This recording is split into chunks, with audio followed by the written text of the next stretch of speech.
Now that I have my arrangement track set up, the next thing I want to do is I want to set up the tracks that I'm going to use for my composition.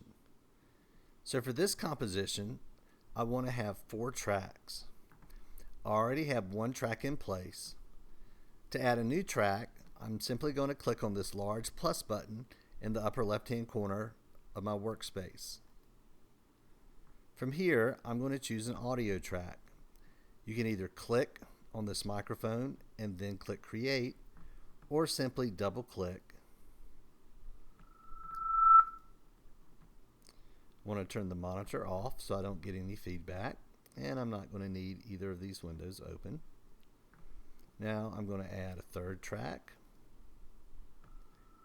and once again I'm going to turn my monitor off and the smart controls, and then finally I'm going to add a 4th track.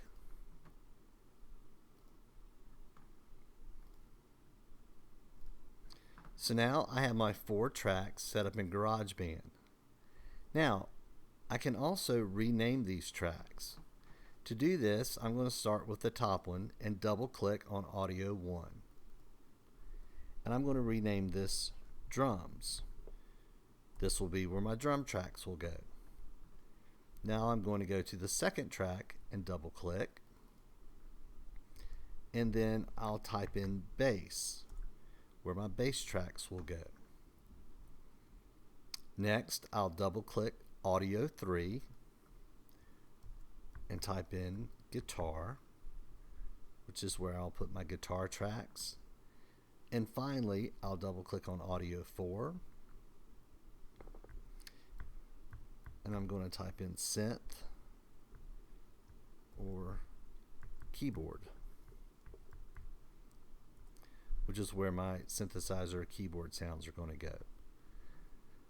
So now, before I've created any sounds for my composition, I began by creating an arrangement track that's going to show me the different sections of my song, and I went ahead and set up all of my tracks that are going to show me the instruments that I'm going to use in my song.